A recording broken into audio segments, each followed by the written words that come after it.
कुनै नम्बर छ जुन चाहिँ के छ मिसिङ छ हो कि होइन अब यसलाई हामीले केमा लेखेका छौं त कोलममा टेबलको फर्ममा हो कि हैन फर्स्ट x लाई x को बेसमा लेखेको छौं र चाहिँ y लाई सेकेन्ड कोलम बनाएका छौं cf बनाउनै पर्छ cf बनाएको cf लाई अब ध्यान दिएर हेरौं फर्स्ट नम्बर जस्ताको त्यस्तै फर्स्ट रो को फर्स्ट नम्बर जस्ताको त्यस्तै छ अब 9 मा कति जोडिएको छ कति आयो 20 मा कति जोड्यो p कति भयो 20 plus p 20 plus p मा कति जोड्यो 20 कति हुन्छ 40 plus p अनि 40 plus p मा कति जोड्यो 30p कति भयो 70 plus p 70 p मा कति जोड्यो 16 कति भयो 86 यतातिर कति भयो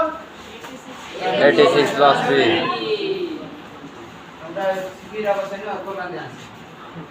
86 plus p यहाँ कति छ 86 plus p यदि यो र यो फरक आयो भने के हामीले क्याल्कुलेसन गरेको राइट हो कि रङ हो अहिले राइट हो कि रङ हो दुवै इक्वल आएको छ कि छैन दुवै इक्वल आएको छ अब चाहिँ हामीले के निकालिरहेका छौं p1 कुन फर्मुला युज गर्ने p1 को लागि कुन फर्मुला युज गर्ने n by 4 यसपछि फेरि फर्मुला के छ त हाम्रो y by f 1 by 4 minus c of bracket close हो p1 कति थियो 25 अब यो 25 लाई जे गर्नु पर्यो ps को लागि कुन क्लासमा छ 0 to 10 मा 25 छ विद्यार्थीहरु छैन 10 to 20 मा छ छैन तर 20 to 30 मा छ कि छैन छ कि छैन छ since the first quotile is यानी कि 25 so the class is कति भयो 20 to 30 20 to 30 यहाँसम्म कसैले डाउट छ नो छ डाउट छ केटाहरु छैन ए राजु मे उतातिर बकासी नगर 20 minus 30 क्लास कति कति भयो क्लास 20 to 30 20 to 30 20 to 30 भइसकेपछि त्यसपछि अब यहाँबाट हामीले के निकाल्न सक्छौं l भने कति 20 a भने कति p a भनेको p हो c भनेको 20 c भनेको 20 n by 4 भनेको कति 86 plus p 4 n by 4 भनेको कति 86 plus p by 4 यो n को ठाउँमा मैले कति लेखेको छु 86 plus p by 4 को 4 छ कि छैन तिमीहरुले n by 4 को ठाउँमा कति लेख्छौ n by 4 को ठाउँमा कति लेख्छौ 86 plus p by 4 86 plus p by 4 we have formula e1 is equal to l plus I by f formula ठीक छ e1 is equal to l भनेको कति निकालेको छौ 20 I भनेको कति छ 10 a भनेको कति छ b n by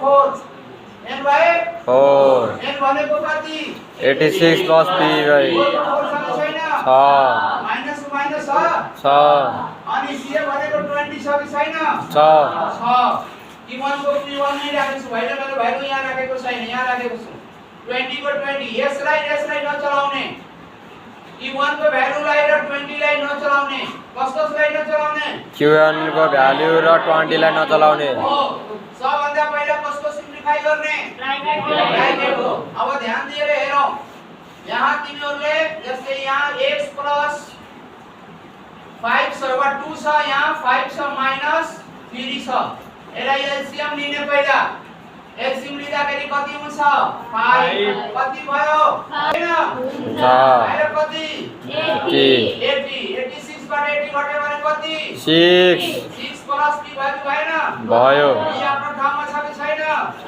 पेन पनि आफ्नो पोजिसनमा छ अब हेरौं यसको र यसको रिलेसन केमा छ मल्टिप्लाई केमा छ मल्टिप्लाई तल माथि मल्टिप्लाई हुन्छ कसरी मल्टिप्लाई र माथि मल्टिप्लाई गर्ने हैन गरेको छैन यहाँ यो घटाएर यहाँ 10 लेखेछु। अब यो 10 ले के गरिएको छ? ब्र्याकेट ओपन खोलिएको छ। ब्र्याकेटले के गरिएको छ? मल्टिप्लाई 10 र p भनेको 10p भयो। 6 मा 10 ले मल्टिप्लाई गरे 16 भयो। डिवाइड 4p भयो कि भएन? भयो। यो 20 लाई उतातिर ट्रान्सफर गरिदिने। कति घट्छ? उता गयो भने कति घट्छ? 20। 25 बाट कति घटेको छ? 5 20 घटिसकेपछि कति आउँछ? 5 आउँछ। कति आयो? 5 बाट अलिकति म यहाँ जान्छु है। 5 equal to 10p plus 60 divide के गर्ने? मल्टिप्लाई। त कति भयो? 20p। यहाँ कति आयो? 10p। कति भयो? 60। 20p minus 10p equal to 60. equal to कति? काटे भने कति? 6. कति आन्सर? 6. अगेन